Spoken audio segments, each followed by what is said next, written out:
Umabot na sa hanggang leeg ang lalim ng isang sapa sa barangay sa Taytay, Rizal. Ang mga residente doon nagsisimula ng magsilikas sa takot na mas tumaas pa ang tubig dahil sa tuloy-tuloy na pagbuhos ng ulan dulot ng habagat. Narito ang kwentong kalyeng inalam ni JM Encinas. JM? Sa Ortigas Extension sa Cainta, Rizal, ang kalsadang araw-araw na puno ng sasakyan, inukupa ng tubig baha, bunsod ng tuloy-tuloy na pag-ulan dahil sa habagat at bagyong Karina. Maraming sasakyan ang pili nila lang na bumalik at hindi na tumuloy.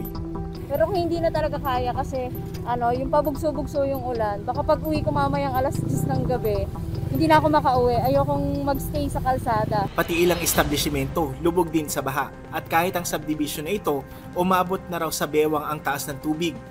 Pero may ilang residenteng nanatili pa rin sa kanilang mga tahanan.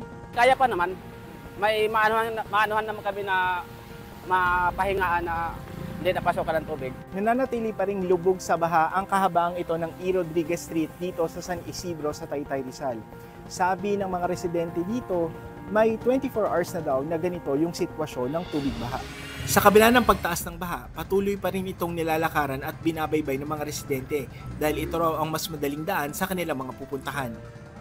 Sumama rin kami sa MDRRMO ng Taytay, Rizal para puntahan ang Barangay San Juan kung saan may isang lugar doon na umabot na raw sa leeg ang lalim ng tubig. Yan po yung isa sa mga binabantayan natin dito kasi po siya, creekside po siya.